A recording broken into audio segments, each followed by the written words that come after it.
All right.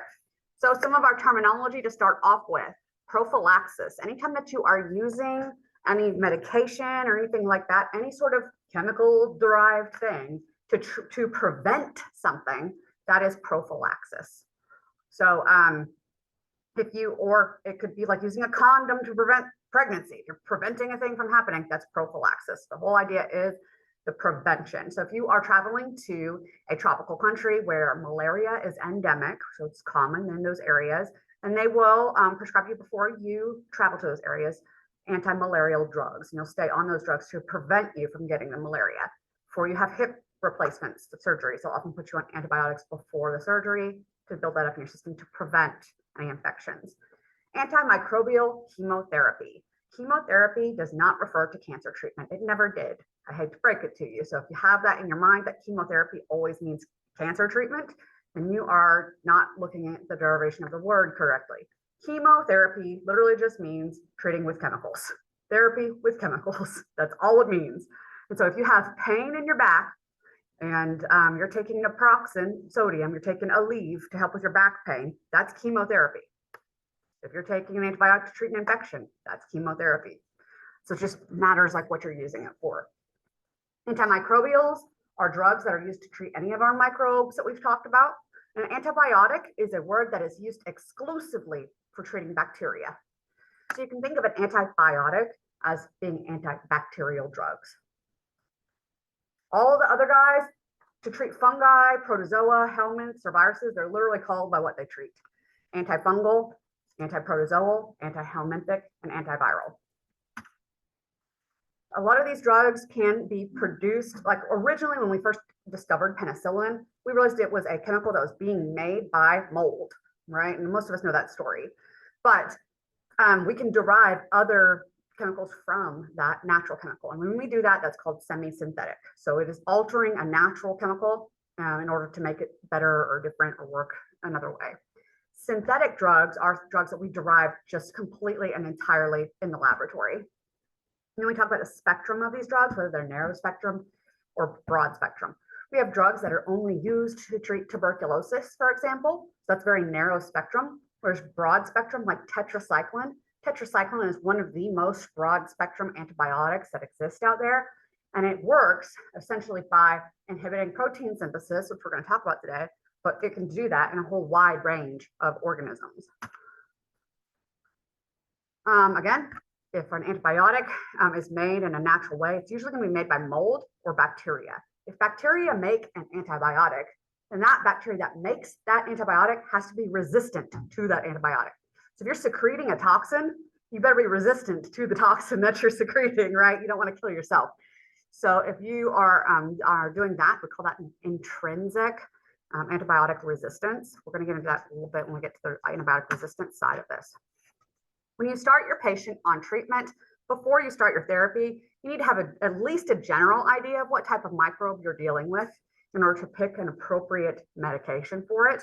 So at base level, is it bacteria? Is it fungi? Something like that. That's your basic level.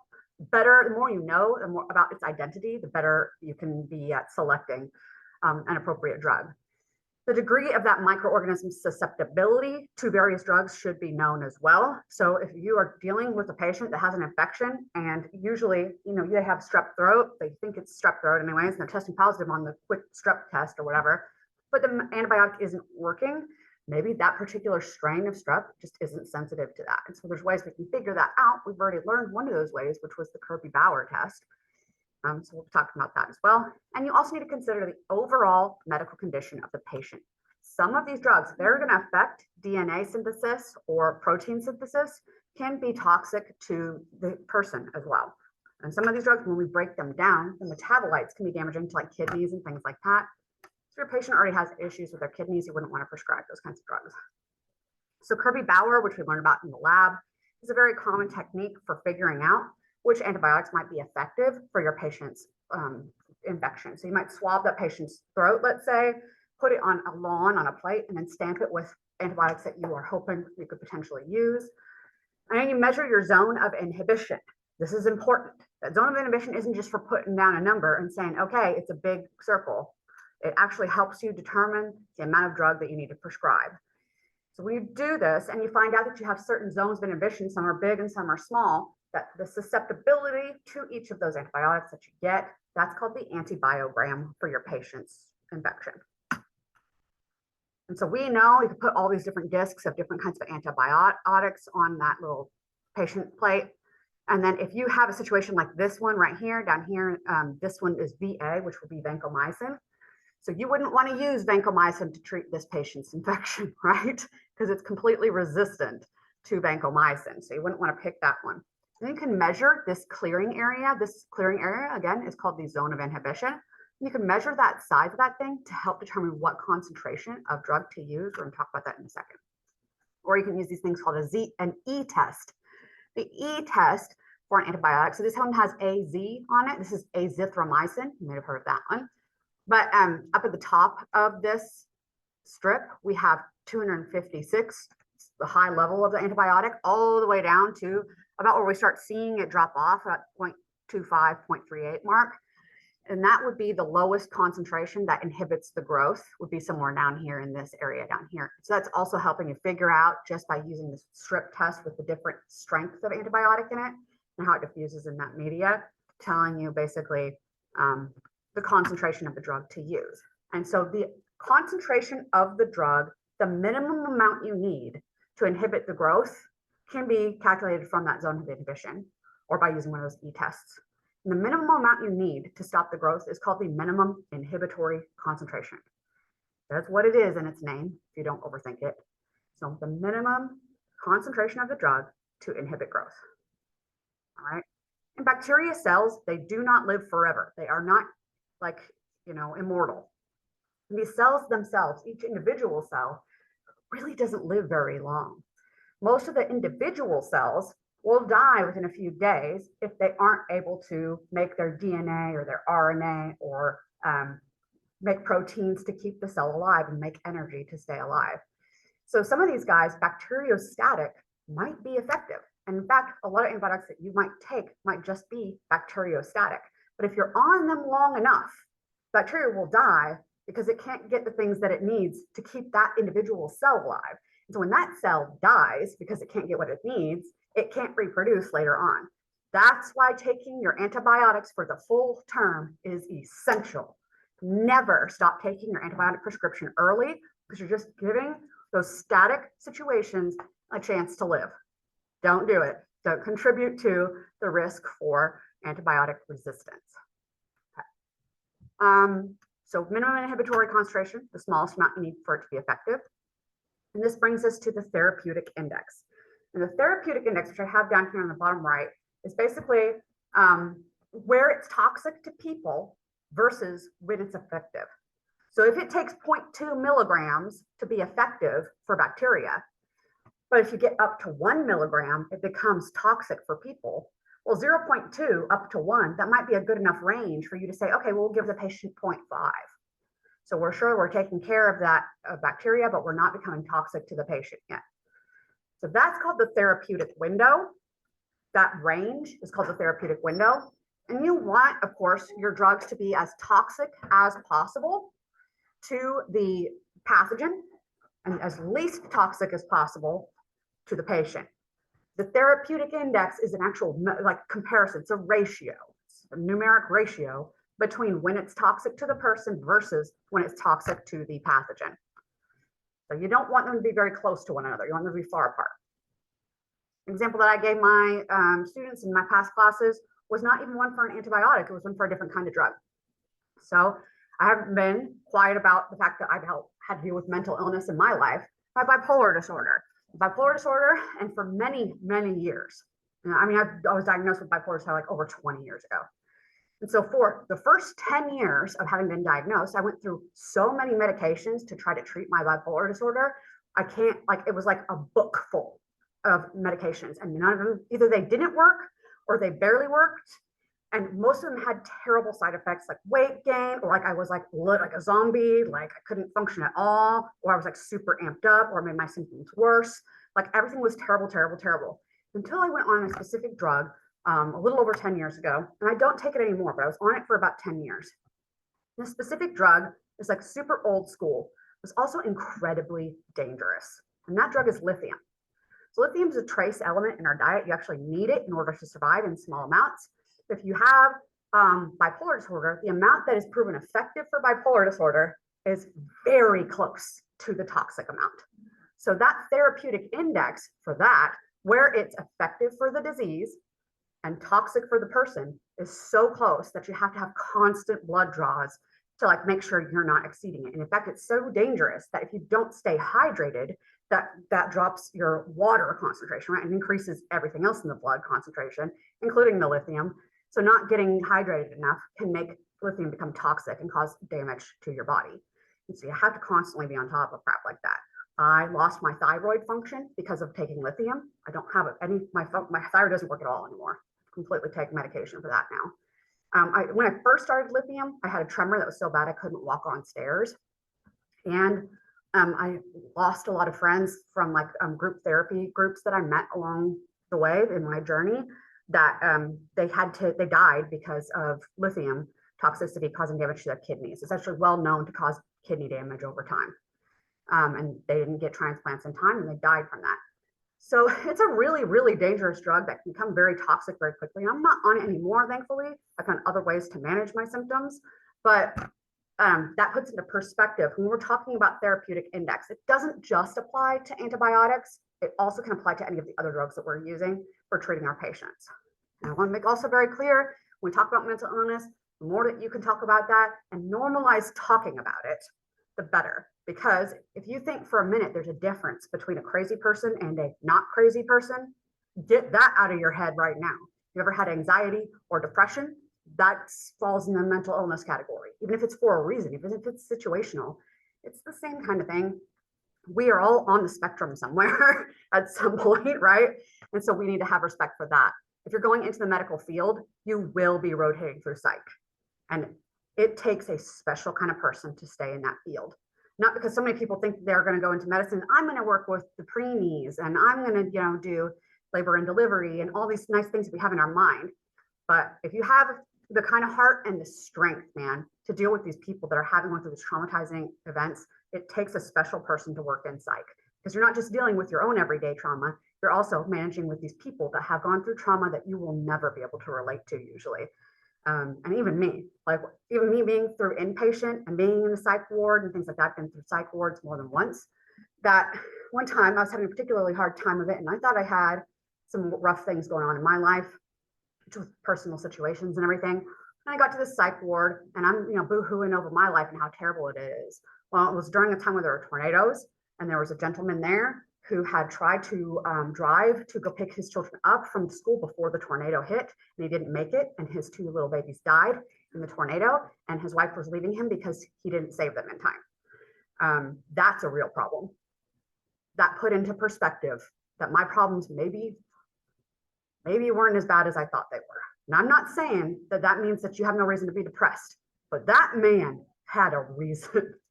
And that really put that into perspective for me. So anyways, when you guys going through your rotations, just keep in mind, you don't always know what these people were going through and what put them in that situation.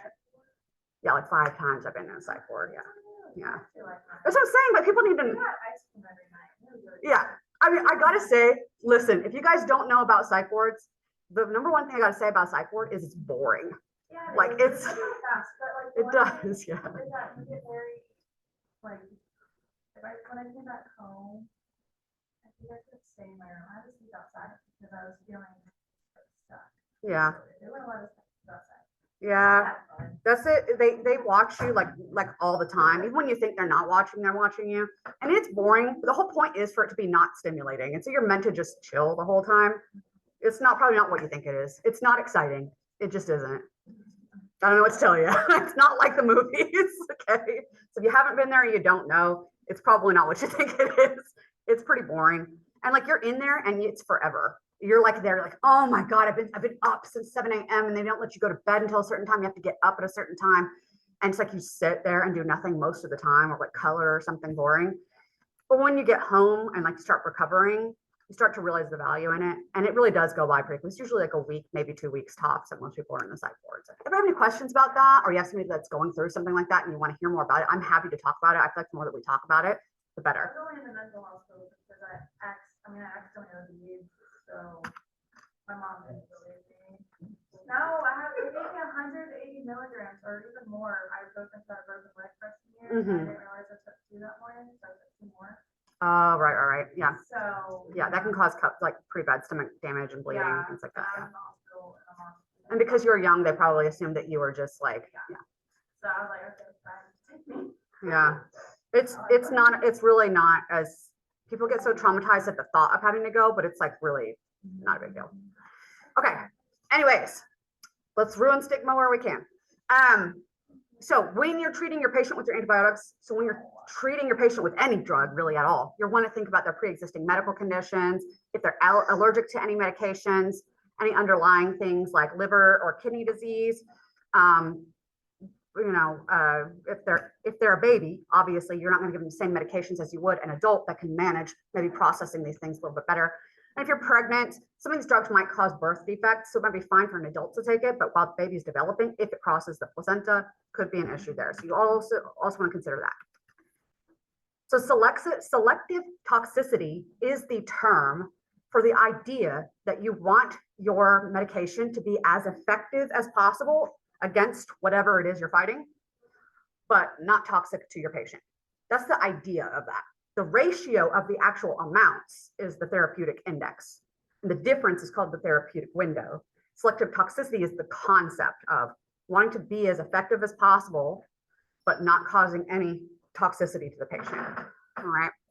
So some drugs like penicillins and sulfas, penicillins attack the cell wall of bacteria.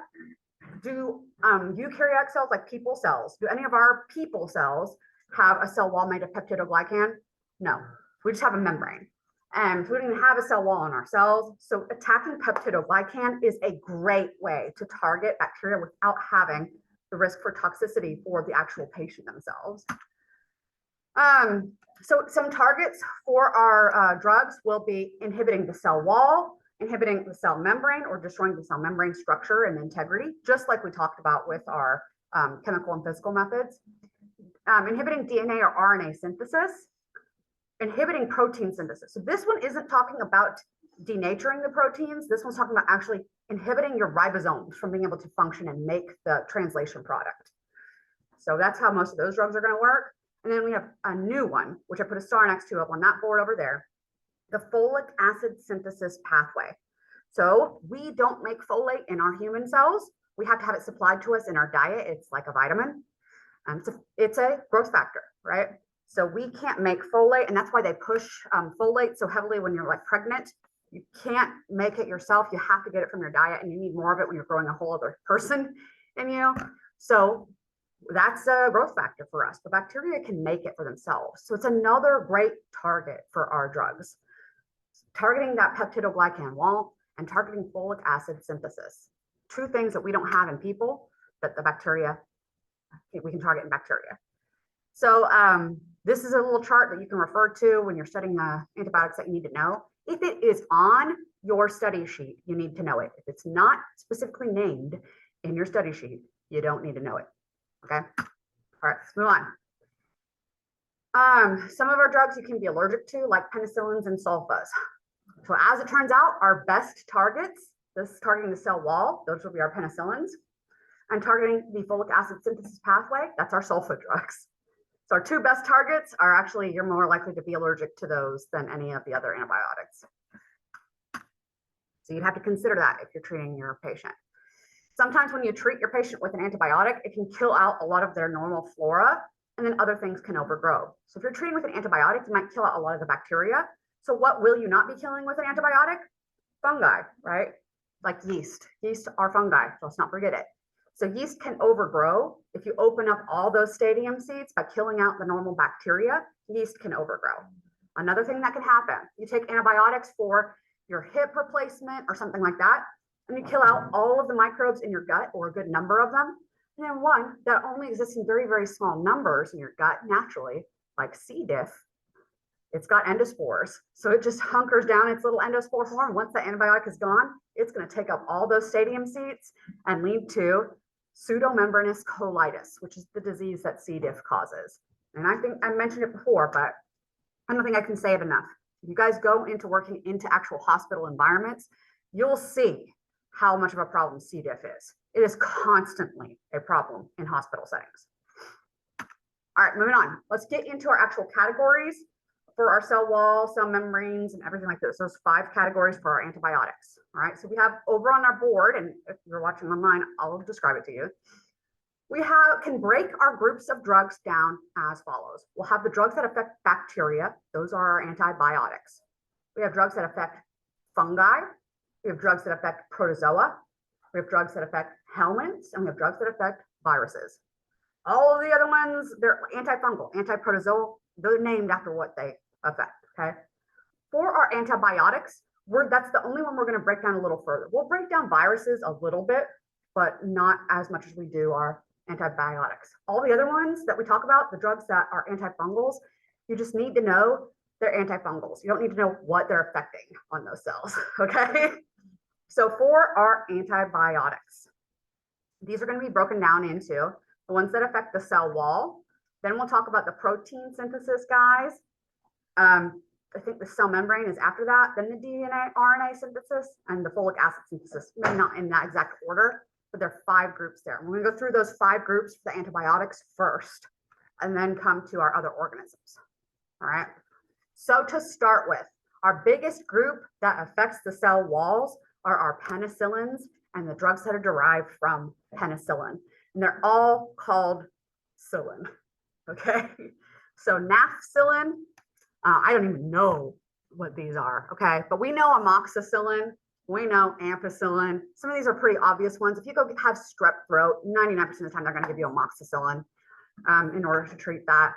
And it can come with other drugs as well to help improve their effectiveness. But if it's got a psyllin in it, it's derived from penicillin. And all of these guys have a special, this square ring here is called the beta-lactam ring. All of the drugs that affect the cell wall, almost all of them have this beta-lactam ring in them. All right, so these are the penicillins. They all have this beta-lactam ring, as well as these other things that I'm not going to test you on, but I'd be aware of the beta-lactam ring, okay?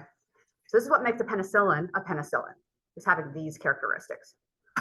Then we have other things that have a beta-lactam ring, but they aren't a penicillin. So they have similar action because they have the beta-lactam ring, but they're not the same exact thing as the penicillins. So this includes cephalosporins, and carbapenems. Carbapenem is our last line drug. If we're reaching for carbapenem, you're in a bad way. We do not prescribe this except in extreme circumstances. So if you are dying from an infection and no other drug has worked, we'll reach for carbapenem. But if we're reaching for carbapenem, you've got a problem, all right?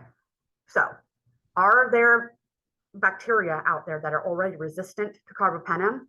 Bet your butts there are. We're going to talk about some other drugs that affect the cell wall but don't have a beta-lactam ring. Bacitracin. So you guys know triple antibiotic gel like Neosporin. Triple antibiotic gels like that, they have bacitracin, which affects the cell wall, we just said. We have one that affects the cell membrane called polymyxin. And we have one that affects the protein synthesis pathway called neomycin. So we have all 3. We are affecting protein synthesis, cell wall, and cell membrane all at once. That's why triple antibiotic ointment is so effective. All right. Isoniazid, it affects cell walls in Mycobacterium tuberculosis. So it only works on Mycobacterium species. That's really favored for tuberculosis. And then vancomycin. Vancomycin has strayed from its brothers. Most of the mycins are going to affect protein synthesis in some way. They inhibit the ribosomes. Vancomycin is a deviant. It affects the cell wall, okay? But all the other mycins, you can pretty much count on them. So know the difference there. Vancomycin, specifically cell wall. Other mycins, protein synthesis. All right. I don't know what's going on with the bottom of these shoes. I thought they were smooth, but they're making this rough. I don't know what's going on with that. All right, so targeting protein synthesis. And we're moving on to those. This will be the mycins and the cyclins. Okay, so if you're a mycin and you're an antibiotic, and if you're a cyclin, generally speaking, you will fall under the protein synthesis targeting group. So this includes our aminoglycosides, which is a group of some of these guys, aminoglycosides, cyclins, and macrolides. So those are the kind of the three that fall under our protein synthesis inhibitors. And they all inhibit the ribosome. You don't need to know how each of them affects the ribosome. Just know that they affect the ribosome function. And if you're interested, it's here. And I bet you're going to need to know more detail about this when you guys take pharmacology stuff. Okay, but anyways, there it is. So these guys inhibit your ribosomes from functioning the way that they usually do. So our aminoglycosides, cyclins like tetracycline and glycylcycline, and then our mycins and our macrolides. So yeah. These guys are pretty structurally similar to one another. Other than that, and tetracycline is one of the most broad spectrum antibiotics that we know of, but it also has toxicity associated with it. So if you take tetracycline for a while, it can cause these gray bands to develop on your teeth, and that's permanent. Just don't get rid of that. You have to get like, veneers or something to cover that up. But if it saves your life, man, all right? So our macrolides will include things like clarithromycin, azithromycin, that sort of stuff. Again, I'm not necessarily going to test you, is azithromycin a macrolide? But I would know that if it ends in mycin, it probably falls under protein synthesis, unless it is vancomycin. All right, moving on to our folic acid synthesis drugs. These guys inhibit the pathway that leads to folate for our bacteria. So there's lots of steps in there. I don't say lots, but there's just like 4 steps in creating folate for these bacteria. And at each step, there's an enzyme that assists. And our sulfa drugs are competitive inhibitors for those enzymes. So they literally block at the active site on the enzymes involved in folate synthesis for our bacteria. So it has sulfa in the name. I think of this stinky names. Okay, that's how I remember this one. I know it's ridiculous, but the folic acid synthesis pathways are blocked by our stinky name drugs. What I mean by that is if it has the name sulfur in it, or like trimethoprim. So it's trimetho, I think of methane. There's trimetho. I'm like 3 methane. That must be really sticky. That's how I think of it and remember that it falls into this category. So the sulfur-based ones and trimethoprim for this one, okay? So sulfasoxazole, this is used in UTIs. Certain UTIs and protozoan infections can also be affected by that. Silver sulfadiazine. If you have a 2nd or 3rd degree burn and you have damage to your skin, and you are going to be susceptible to bacterial infections because your skin is one of your protective barriers. So if you have damage to that, they'll prescribe you silver sulfadiazine. So it's got silver in it, which we talked about in the last chapter. It's one of our metals, our heavy metals that can help with preventing microbial growth. And then we have the sulfa part of it that affects the folate synthesis pathway. And so there's that. And then trimethoprim is usually given in combination with sulfamethoxazole. Again, it's got sulfa and meth in it. So I'm just like, that's stinky. That falls into our folate synthesis blockers. So when you have trimethoprim and sulfamethoxazole together, that is Bactrim. Okay. So if you are allergic to sulfas, you're allergic to all of these guys. If you're allergic to penicillin, you're allergic to all of the cillins. If you take those drugs and when you're allergic to them, you're risking anaphylactic shock and death. So you don't take those if you're allergic. So again, these are competitive inhibitors. They literally bind in the active site of these enzymes and prevent the usual thing that from binding. Yes. All right, moving on to the drugs that block DNA and RNA synthesis. These guys are drugs that inhibit helicase from unwinding the DNA. So you can't unwind the DNA, you can't separate the strands, and you can't make copies of the DNA. That means blocking both DNA and RNA synthesis. These are pretty high potency and they're broad spectrum. They're readily absorbed. Sounds great. We're going to block DNA synthesis. Let's keep these guys from, multiplying. However, it can also affect your own DNA synthesis. So this should already be an indication that these can be pretty toxic. And so this can have side effects that can include seizures, brain disturbances, and quite a few other side effects resulting from these. And so this is a whole drug group called the fluoroquinolones. The fluoroquinolones all act by inhibiting helicase and therefore inhibiting DNA and RNA synthesis. Drugs that fall into this category are called the floxacins. And so the fluoroquinolones include anything that ends in the name floxacin. So I do need you to know at least the floxacins. I'm not going to ask you about natalixic acid. I'm not going to ask you about that one, but I would know ciprofloxacin and levofloxacin. Those are very commonly used antibiotics. And so I would definitely know that those are floxacins. They fall into fluoroquinolones. They inhibit DNA and RNA synthesis. We good? Fluoxacin, FLO, fluoroquinolones. I know that fluoro has a U in it, but fluoro, I don't know. That's how I remember those. All right, moving on to our cell membrane drugs. There's two of them that are going to affect, they work the same way as like a detergent or what is that other word? Surfactants work. They mimic your phospholipids in your membrane. And so they cause the disturbance in the membrane so things can leak out and get in easier. So they're often combined with other treatments. Commonly used ones for the cell membrane drugs, polymyxins and daptomycin. Another mycin that deviates, but really uncommonly used. We see daptomycin being used in situations where there's risk for biofilm formation or multiple microbes at once. And again, it's usually used in combination with other drugs. Daptomycin is also used in treating like leprosy. So again, we don't see it a lot. Okay. Polymyxin, you don't want to give this as an oral drug, but it is used as a topical drug, like we talked about with the Neosporin. So that's it for our antibiotics. Now we're moving on to the antifungals. You need to know that these drugs are antifungals, are azoles. There's one deviant from the azoles that doesn't belong to the fungal. So I would earmark that one, and we'll come to it when we get to our protozoas. Okay, so there's one azole that's for protozoa treatment, and it's also used for anaerobic bacteria. That we'll come to that one in a minute. But aside from that one, all the other azoles are used to treat fungal infections. Ketoconazole, fluconazole, miconazole, and clotrimazole. Azoles, okay? You don't need to know how they work. I'm not asking you to know it, all right? But these guys are used as antifungals. And if you think you haven't heard of these, I'm going to just straight up tell you, well, you just haven't noticed, because guaranteed you've probably used them. We use these guys very commonly for yeast infections, for athlete's foot, for ringworm. You can buy a lot of these things over the counter. If you buy Monostat, Monostat has miconazole in it. I'm pretty sure miconazole is the active ingredient in athlete's foot spray as well.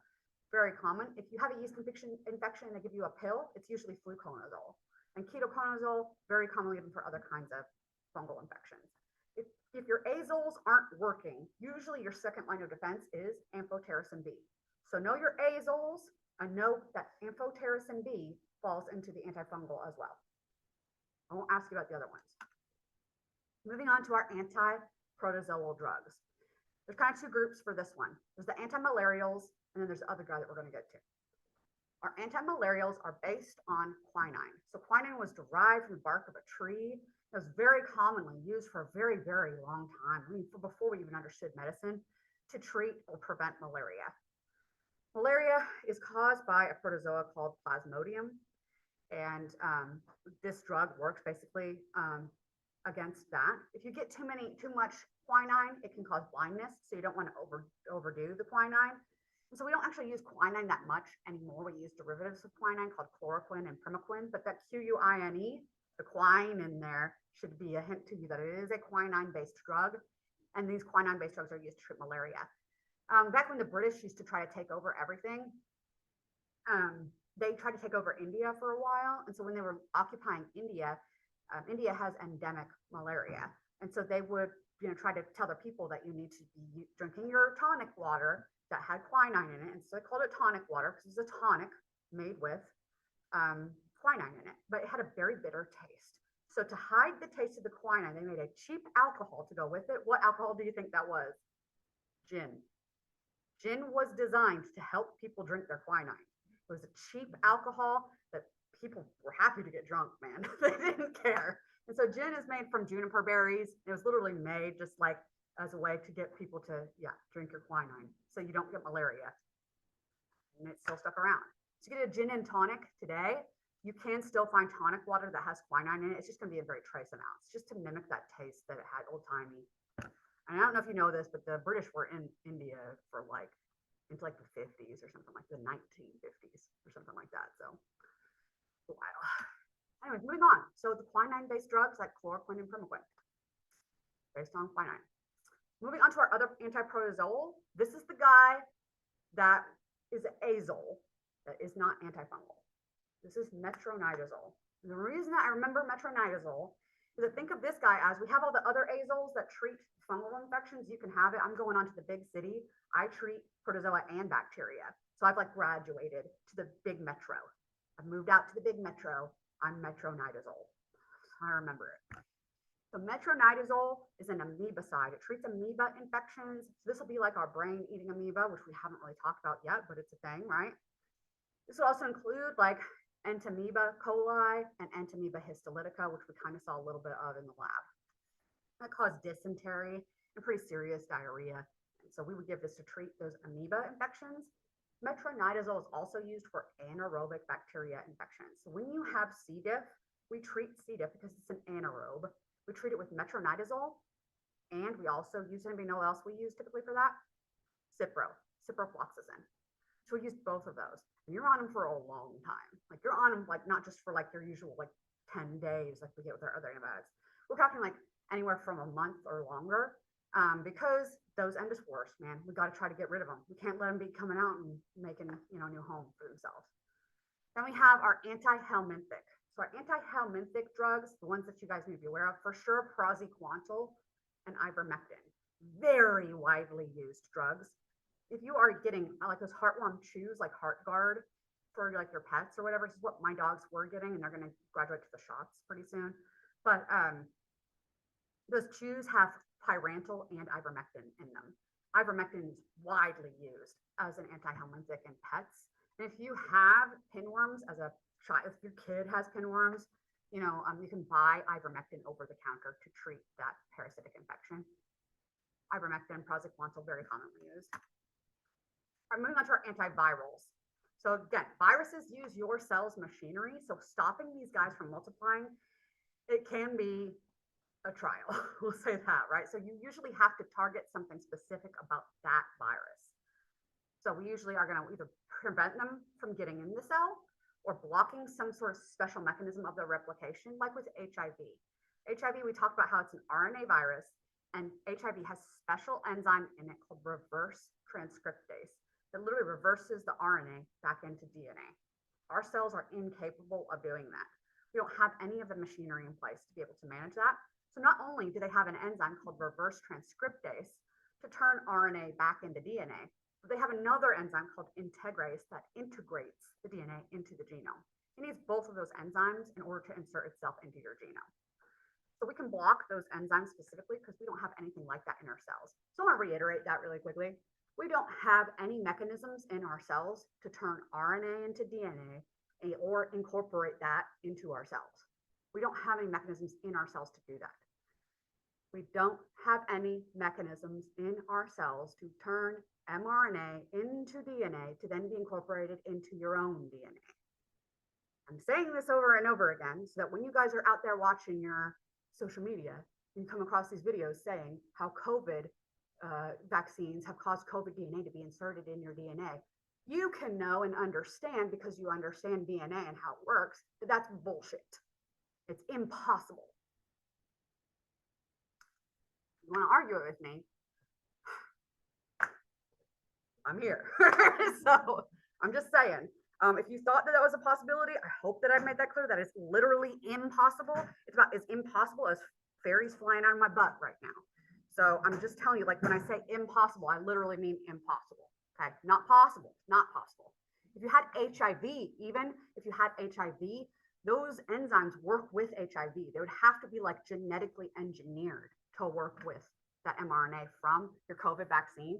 And that mRNA, it doesn't hang around for very long. It doesn't exist forever. It's not still in your cells. It got gotten rid of already.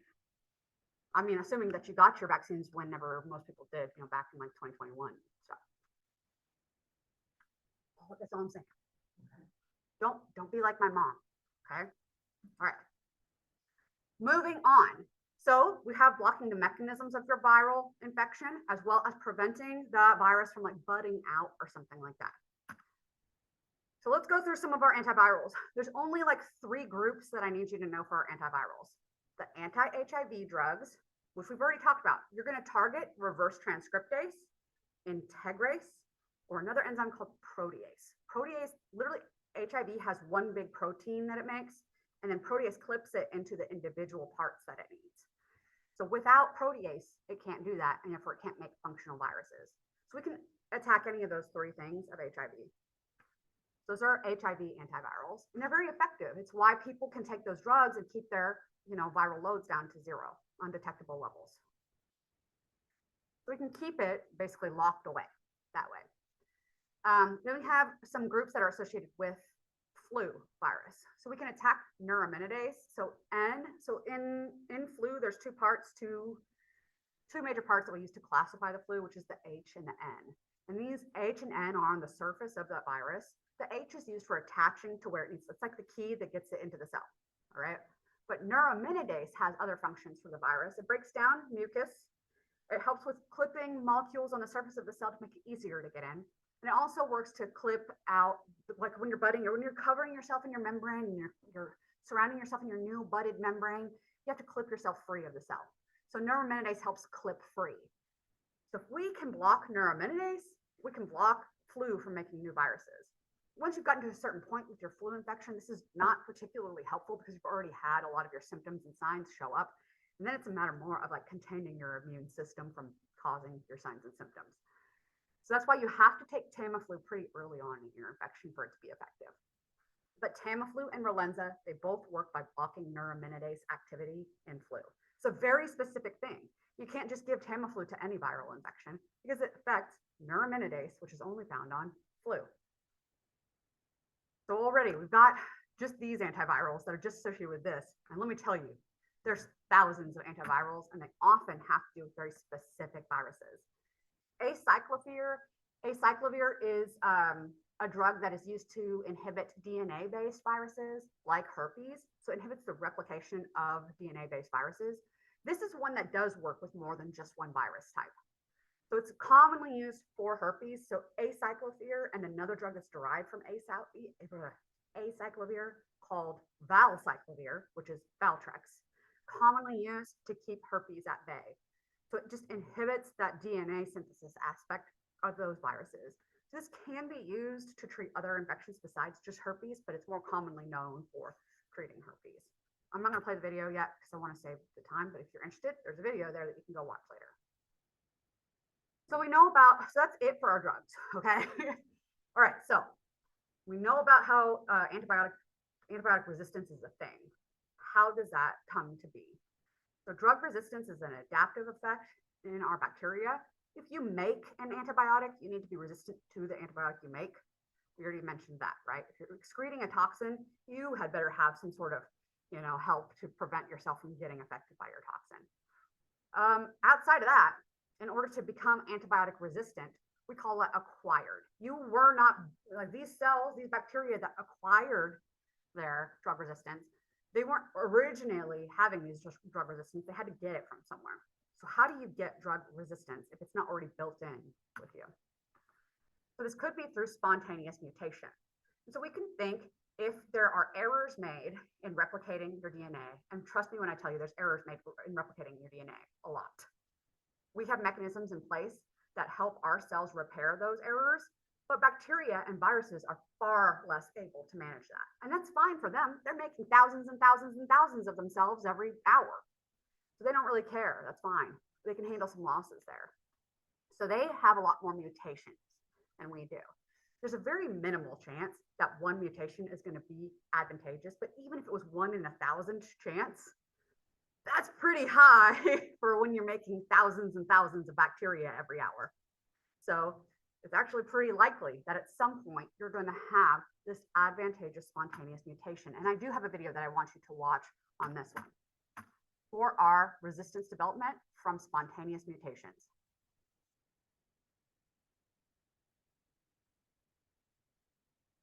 Hold on, it's from Harvard. Oh, good, we get an ad? Maybe. Slowly. Waiting on it to load.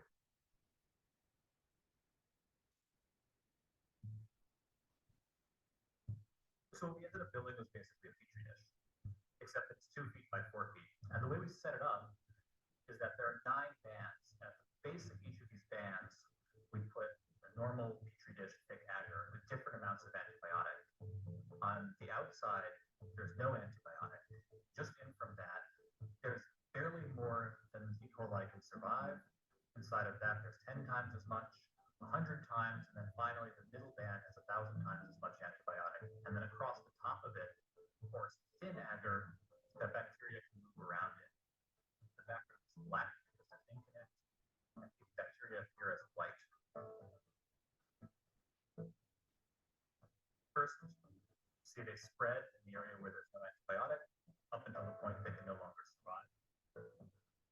Then a mutant appears on the right. It's resistant to the antibiotic, it spreads until it starts to compete with other mutants around it. When these mutants hit the next boundary, they have to pause and develop new mutations to make it into 10 times as much antibiotic. Then you see the different mutants repeat this at 100.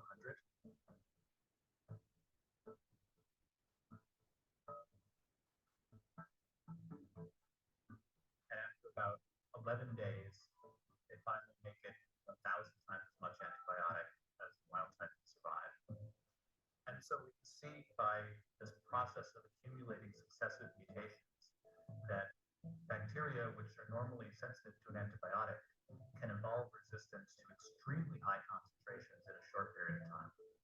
11 days. 11 days.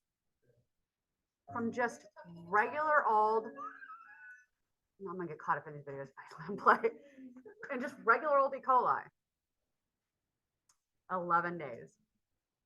So that should start putting into perspective the likelihood of developing these spontaneous mutations that could help them survive. This is the importance of finishing our antibiotics and making sure that we are prescribing the right amount for this infection to kill everything off, and then making sure that our patients are actually adhering to their treatment plan. Now, when I tell you something along the lines of, if you have tuberculosis, we have antibiotics that can treat tuberculosis, traditional tuberculosis. But you have to stay on that medication for 6 to 9 months.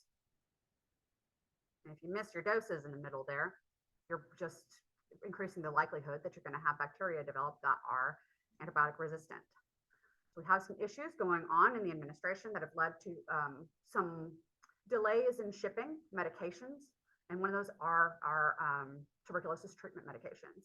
So there are plenty of patients across the United States who are going to be receiving delayed refills in their prescriptions for their tuberculosis. And we're talking about 2 weeks up to a couple months delayed. So there's a risk there that those patients could develop some resistant bacteria and tuberculosis.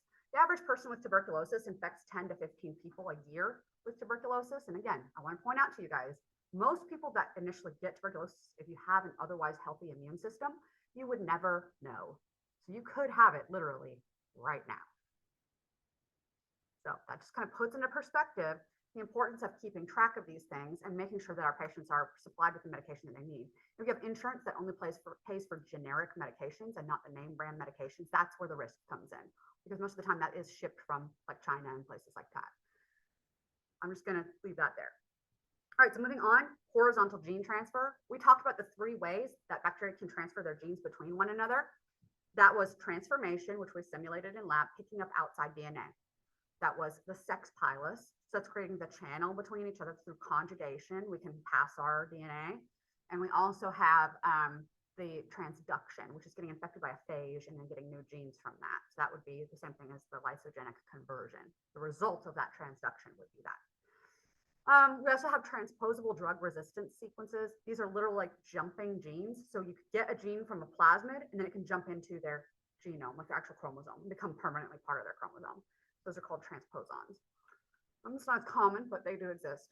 All right, so there are some ways that our drug resistance works. So how do you become resistant to a drug? Well, your drug resistance genes can work as follows. You could be, there's 5 ways. The first way, you could have some sort of enzyme that helps you like break down the drug and activate it. So penicillinase is an enzyme that breaks down penicillin. So that's an example of that. Then we have drugs that inhibit your ability of the drug to get into the bacteria. So a lot of these drugs that are affecting DNA or RNA synthesis, if they're blocking your ribosomes for your protein synthesis, they have to get in the cell somehow. So our bacteria might have some mutation that inhibits the drug from getting into the cell. Or you could, if you get the drug into the cell, have a mechanism to get it out immediately. They develop these special channels that are made specifically just to get rid of that drug. So that's some ways to keep it from getting in or being able to stay in to be effective. But if it gets in, there are also the other two ways. So that is the ability of the drug to interact with like the ribosome or its target for like helicase. So the helicase could change its shape slightly so that the fluoroquinolones can't work on it, or the ribosome could have some sort of mutation in it. So now like tetracycline doesn't work with it anymore. So these are ways that could affect the binding site for the drug once it gets in the cell. Or we can just change our metabolic pathway. So if you are a folic acid synthesis inhibitor drug, normally you bind with this enzyme, well, they will just use a different pathway to get to folate. They have the ability to have mutations that affect that way. So those are the 5 ways that mutations can lead to antibiotic resistance. So what scenarios can cause this kind of pressure for evolution? 75% of all of our antimicrobial prescriptions, so a lot of these are antibiotics, 75% of the time we're prescribing for antibiotics in situations that are caused by viral infections. 75% of our upper respiratory tract infections are caused by viruses. And so prescribing an antibiotic for that is just introducing that antibiotic to your biome, and then resistance can develop that they can pass on to pathogens. And the things that are in your biome aren't always happy, friendly biome guys, right? We've already talked about those guys can switch and turn on you if things get out of hand. And we have the shotgun approach, which is like, okay, well, you have some sort of, sinus infection. Here's a couple of antibiotics.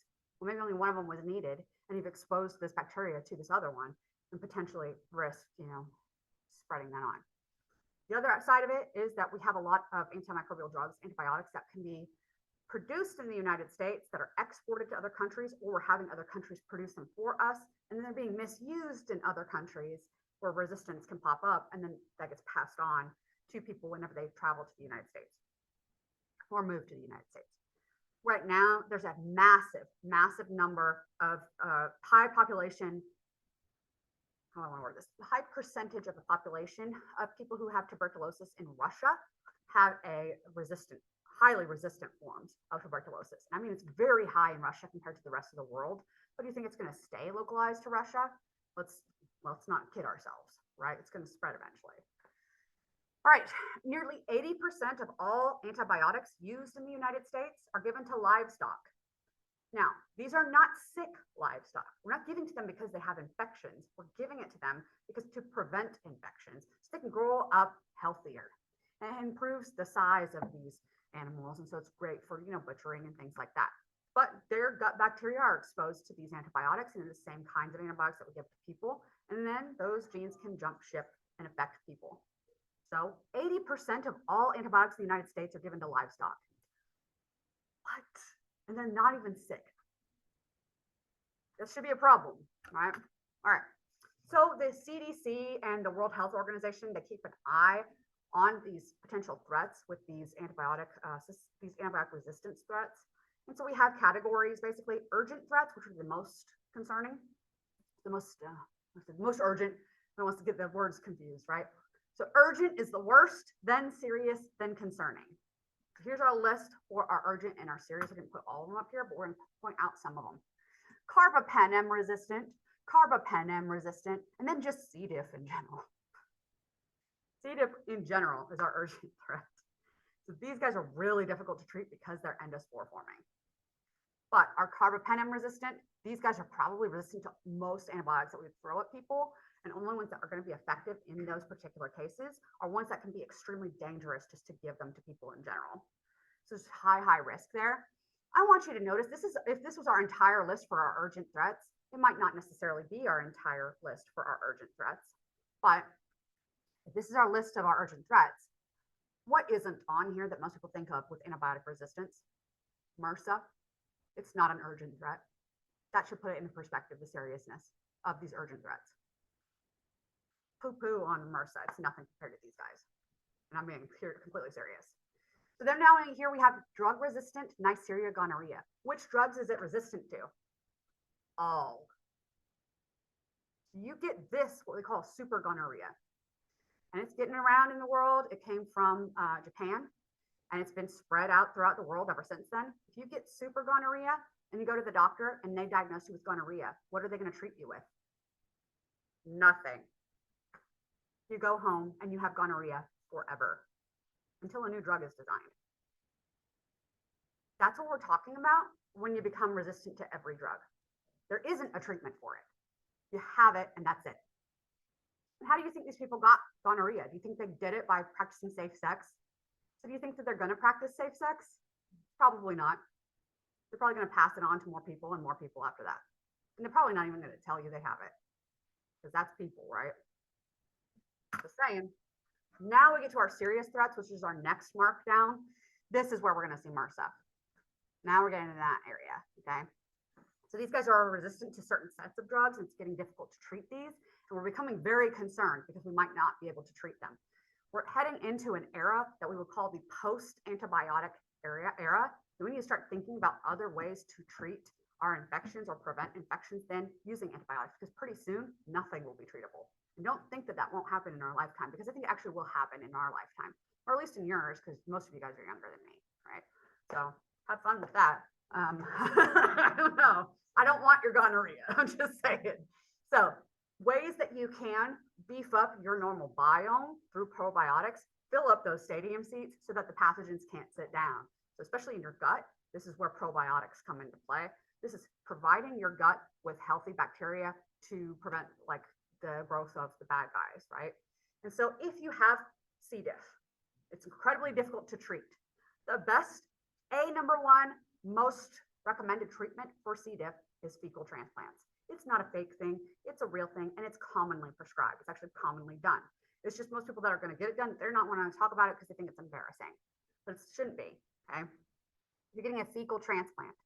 Normally, the donor poop comes from somebody that you're in close relationship with, a spouse or somebody that you live with, because you're already sharing like your living situation with this person. You're likely to share your biome with them anyway. So you're more likely to have that fecal transplant and that new colonized bacteria actually take hold, okay? So what they do is they treat you heavily with antibiotics like metronidazole and ciprofloxacin to try to kill out your whole microbiome. And then you can repopulate with probiotics. If that's not working for you and you're still getting C. diff infections, then they'll treat you with those antibiotics, clear you out, and then put you under anesthesia. And during your colonoscopy, they will put some new poo-poo inside of you. And then hopefully it'll grow up and be a nice, healthy biome for you. So that way we can keep those C. diff numbers down. We can almost never eliminate it completely. That's the hard part with C. diff. But we can at least give the other microbes a chance to grow in those stadium seeds to keep the C. diff numbers down. And so that's the idea with a fecal transplant, okay?